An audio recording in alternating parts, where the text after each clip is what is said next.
नमस्कार साथियों। तो आज अपन लोग बात करेंगे अवतल दर्पण में प्रतिबिंब कहाँ कहाँ बनता है, कि आखिर हम वस्तु को कहाँ रखेंगे तो इमेज कहाँ बनने वाला है। और यह बहुत इम्पोर्टेंट है, यह रेलवे एग्जाम के दृष्टिकोण से बहुत बहुत इम्पोर्टेंट है। अगर आप रेलवे की तैयारी कर रहे हैं या कोई तैयारी कर रहे हैं तो वहाँ पर ये बहुत ही इम्पोर्टेंट पूछा जाता है कि वस्तु को हम कहाँ कहाँ रखेंगे तो इमेज कहाँ बनेगा। तो अवतल दर्पण बारे में पहले जान लो, ये होता है अवतल दर्पण। अपन यहाँ फोटो ड्रॉ कर रहे हैं एक अवतल दर्पण का। चलो भाई, ये वाला जो फोटो आपको दिख रहा है ना, ये वाला फोटो, ये कहलाता है अवतल दर्पण। क्या कहलाता है? अवतल दर्पण। याद रखना, ये वाला फोटो। सर इसे ही क्यों कहते हैं अवतल दर्पण? भाई क्योंकि ये देखो, अगर इसको देखेंगे तो ये देखो, ये वाला भाग धंसा हुआ दिख रहा है, धंसा दिख रहा है, इसलिए कहते हैं इसे अवतल दर्पण कहते हैं। और हमेशा याद रखना, दर्पण के राइट साइड में कलाई करते हैं, दर्पण के राइट साइड में कलाई करते हैं और लेफ्ट में वस्तु को रखते हैं। राइट में कलाई करेंगे और लेफ्ट में वस्तु को रखेंगे। तो यहाँ नोट करके अपन लिख सकते हैं NOT, नोट करके LEFT, left side. Left side में हमेशा बताओ क्या रखेंगे? वस्तु को रखेंगे, ठीक है।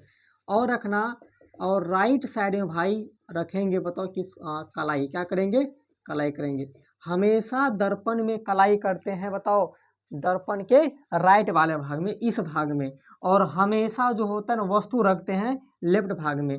और यहीं पर अगर चिन्ह परिपाटी पढ़े होंगे तो हमेशा लेफ्ट वाला जो मान होता है वो होता है हमेशा नेगेटिव। क्या होता है? नेगेटिव। और राइट का क्या होता है? पॉजिटिव। ये वैल्यू है, ये क्या वैल्यू है। चलो बात करते आगे।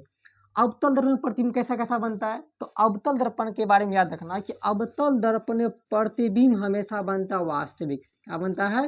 वास्तविक। तो अवतल दर्पण में बताओ प्रतिबिंब भाई कैसा बनेगा? वास्तविक बनेगा। पहला चीज याद रखना है। दूसरी बात, इसमें अवतल दर्पण में हमेशा जो प्रतिबिंब बनेगा वो बनेगा उल्टा। कैसा बनेगा? उल्टा प्रतिबिंब। बताओ क्या बनेगा? उल्टा प्रतिबिंब बनेगा। ये दो कंडीशन याद रखना कि अवतल दर्पण में हमेशा प्रतिबिंब, बताओ, वास्तविक और उल्टा बनता है। और हमेशा याद रखना, उल्टा के साथ साथ यह क्या बनता है, बताओ, बड़ा बनता है। यहाँ लिख देते हैं, बोर्ड दिख रहा होगा, बड़ा बनता है। सर याद किसे रखेंगे? तो अवतल, अवतल। बताओ अवतल में कितना लेटर आ रहा है? 4। मतलब इसमें प्रतिबिंब क्या बनेगा? हमेशा बड़ा बनेगा। 4 बड़ा अंक होता है। चलो अब देखते हैं, इसको देखते हैं कि वस्तु को हम कहाँ कहाँ रखेंगे तो इमेज कहाँ कहाँ बनने वाला है। तो सबसे पहले ये वाला बताओ, इस लाइन का नाम है प्रधान अक्ष। ये वाला लाइन का नाम बताओ क्या है? प्रधान अक्ष। हो गया प्रधान अक्ष। और प्रधान अक्ष दर्पण, ये दर्पण का बीच वाला भाग बोल रहे हैं, दर्पण का बीच वाला भाग को कहते हैं पोल। ये वाला पोल कहलाता है, मीन्स सर ध्रुव कहलाता है। ये हो गया। उसके बाद ये जो तुम्हारा दिख रहा है प्रधान अक्ष, ठीक। अगर ये गोली दर्पण गोला का भाग है, गोला का भाग है, और जब गोला का भाग बनेगा तो बताओ सेंटर यहाँ आएगा, तो इसे कहते हैं वक्रता केंद्र, मतलब सेंटर बोलते हैं। चलो ठीक। और ध्रुव और सेंटर का आधी दूरी, ध्रुव और सेंटर का आधी दूरी कहलाता है फोकस दूरी कहलाता है, F। ये हो गया। बोलो यहाँ तक दिक्कत किसी को? अब देखते हैं वस्तु कहाँ रखेंगे। तो 6 स्थिति आता है। पहला नंबर इन्फिनिटी। अगर हम वस्तु को रखेंगे इन्फिनिटी पर तो इमेज कहाँ बनेगा? दूसरा वक्रता केंद्र और इन्फिनिटी के बीच में 2 नंबर समझो, यही वाला। आगे 3 नंबर यहाँ हो जाएगा। फोकस और सेंटर के बीच में 4 नंबर, यहाँ 4 नंबर, ठीक। फोकस पर 5 नंबर, पोल और फोकस के बीच में 6 नंबर। ऊपर का जो दिख रहा है यह है वस्तु का स्थिति। याद रखना, वस्तु की स्थिति।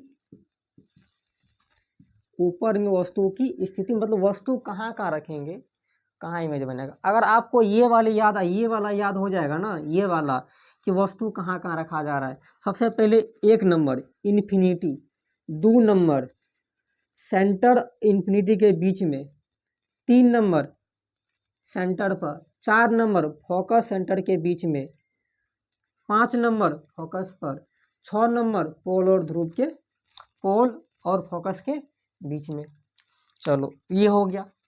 अब इमेज कहाँ बनेगा सर जी वो बता दीजिए। तो इधर से चलना है उल्टा, ठीक। चलो तो यहाँ लिखना है 5, दिख रहा होगा। यहाँ लिखना है 4, यहाँ लिखना है 3, यहाँ लिखना है 2 और यहाँ लिखना है 1। सर 6 वाला कहाँ गया? तो याद रखना 6 वाला को हमेशा इधर लिखा जाता है, 6 नंबर दर्पण के पीछे बनता है। चलो ये तो हो गया। अब समझो इसको होता क्या है। अब आपको मिलान करना है केवल। क्या मिलान करना है कि अगर हम वस्तु को रखेंगे कहाँ पर, बोलो अनंत पर, तो बताओ अगर ये अनंत पर रख रहे हैं तो इसका 1 नंबर सर कहाँ पे है? तो 1 नंबर है फोकस के पास। मतलब समझो कि अगर हम वस्तु को रखेंगे इन्फिनिटी पर तो प्रतिबिंब कहाँ बनेगा? फोकस बनेगा। आई बात समझ में?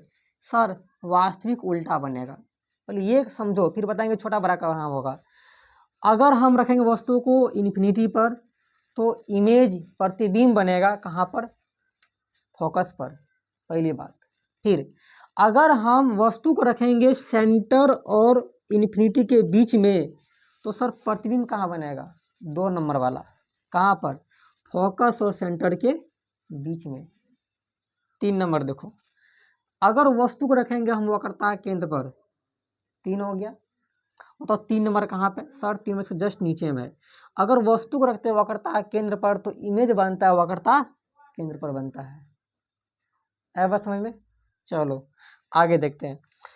अगला 4 नंबर, अगर हम वस्तु को रखेंगे फोकस और सेंटर के बीच में, बताओ 4 नंबर कहाँ पे है? यहाँ पे है। मतलब यहाँ प्रतिबिंब बनेगा, मतलब सेंटर और इन्फिनिटी के बीच में। अरे बस समझ में? अगला 5 नंबर, अगर हम वस्तु को रखेंगे बताओ फोकस पे तो इमेज कहाँ बनेगा? सर फोकस 5 नंबर, तो 5 नंबर यहाँ पर अनंत पे बनेगा। आ रहा है 6 नंबर का बारी। अगर हम वस्तु को रखेंगे पोल और फोकस के बीच में तो हमेशा इमेज दर्पण के उस साइड बनेगा और आभासी कैसा बनेगा? आभासी बनेगा। 6 नंबर में कैसा बनेगा? आभासी बनेगा, सीधा बनेगा। क्या बनेगा? सीधा बनेगा। और वस्तु से हमेशा बड़ा बनेगा। वस्तु से क्या बनेगा? बड़ा बनेगा। 6 नंबर का याद रखना है, यदि फोकस फोकस नहीं है पोल, यदि पोल और फोकस के बीच में अगर हम रखेंगे क्या चीज को?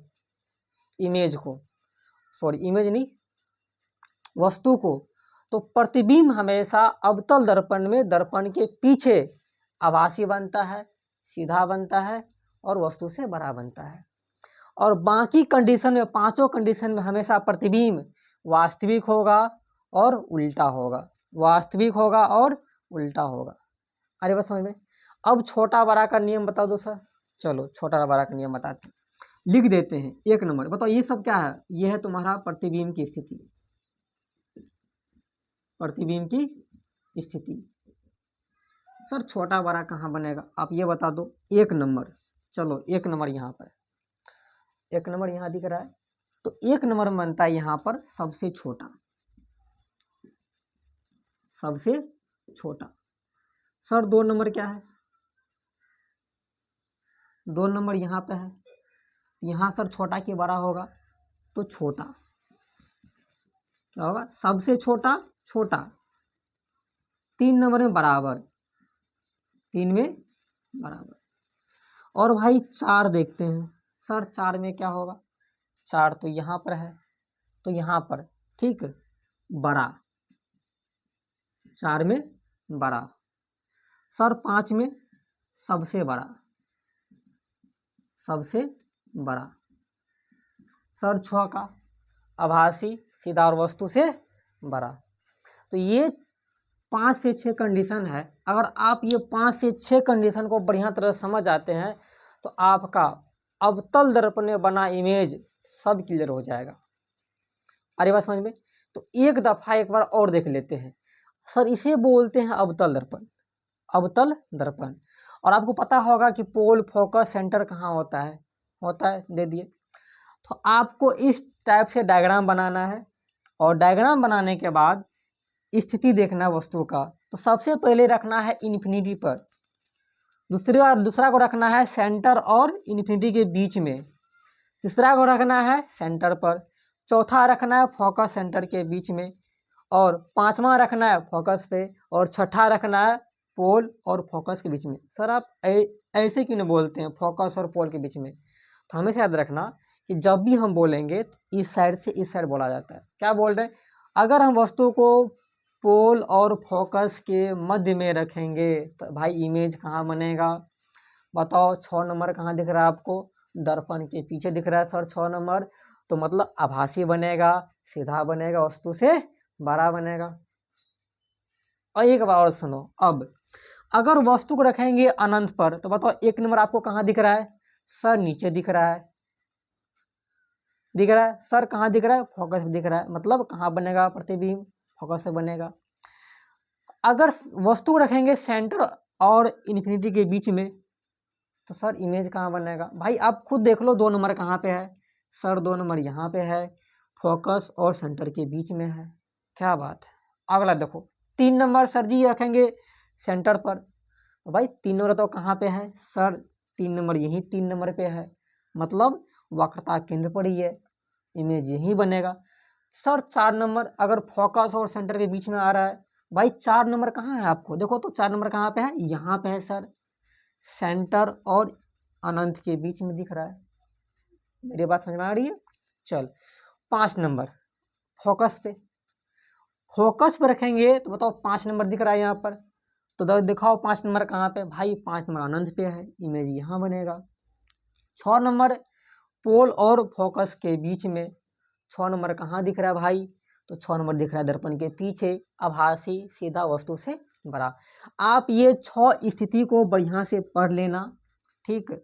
कैसे कैसे होता है डायग्राम खुद से बनाना, पूरा हो जाएगा। और रेलवे का यह अच्छा सा इससे क्वेश्चन आता है, ठीक। ये बहुत ही आसान है, बहुत ही आसान है। और आप लोग अगर कहीं पढ़ोगे ना तो एकदम लिखाते चलेंगे, हो गया। लिखना नहीं है, लिखना क्या है नहीं है, समझना है। कंसेप्ट ये रहा। तो आई होप आपको ये वीडियो बहुत ही अच्छा लगा होगा। तो मिलेंगे अपन अब अगले क्लास में, अगला वीडियो लेकर आएंगे उत्तल दर्पण का।